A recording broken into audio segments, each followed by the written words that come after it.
Сегодня цель моего визита – это знакомство с работой Мегино-Кангаласской ЦРБ в части оказания офтальмологической помощи населению. Мы с коллегами тесно взаимодействуем в части подготовки к оперативному лечению пациентов, которые нуждаются в таковом на территории нашей больницы. В этом году первый выезд пациентов как раз-таки состоялся из Мегино-Кангаласского улуса. Было подготовлено более 100 пациентов, и в течение вот этих последних 3 недель по понедельникам более 30 человек к нам привозили уже подготовленных пациентов со всеми анализами для операции по удалению катаракты.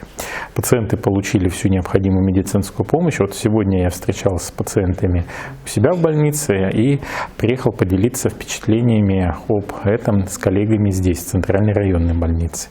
Потому что разные формы работы для улучшения качества оказания медицинской помощи необходимо внедрять в систему здравоохранения. Об этом говорит и глава республики Исен Сергеевич Николаев. И в своем послании в 2024 году, которое он адресовал в адрес народных депутатов Государственного собрания, в адрес жителей республики, он как раз сделал акцент на оказании высокотехнологичной, персонализированной медицинской помощи жителям республики.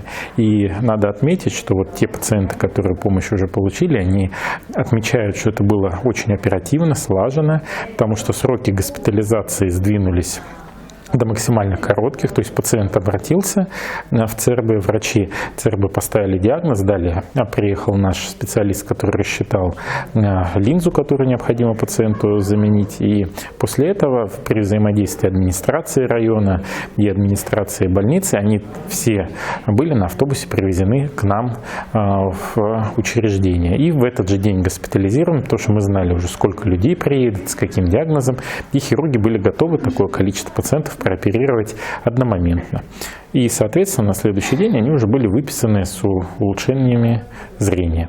И что касается дальнейшей формы работы, здесь всегда большое поле для работы. Это в части открытия и филиала офтальмологической больницы в Заречной группе районов, например, здесь, и эта форма тоже может здесь возникнуть. Это и вопрос уже приезда хирургов непосредственно сюда и операции на базе хирургического отделения Центральной районной больницы.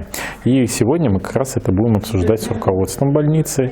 Мы уже обсудили перспективы взаимодействия по вопросам оказания медицинской помощи с главой улуса Дмитрием Ивановичем Тихоновым, и понимание тоже в этом вопросе мы нашли. Ну и как народный депутат республики, как заместитель председателя комитета по охране здоровья населения, мы сейчас активно рассматриваем вопрос развития школьной медицины.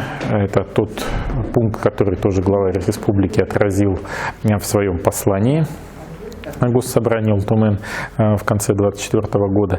И сейчас мы собираем комитетом по охране здоровья под руководством Светланы Николаевны Давыдовой те предложения, которые есть в районах, как это можно организовать, есть ли для этого возможности, кадры, условия, мнения общеобразовательных организаций, муниципальных образований, медицинских работников, чтобы организовать это достойно и на высоком уровне. Поэтому у нас сегодня диалог достаточно открытый. Я признателен коллективу ЦРБ за откровенные вопросы, которые задавали, и уверен, что и сейчас у нас будет возможность пообщаться и обменяться различными мнениями.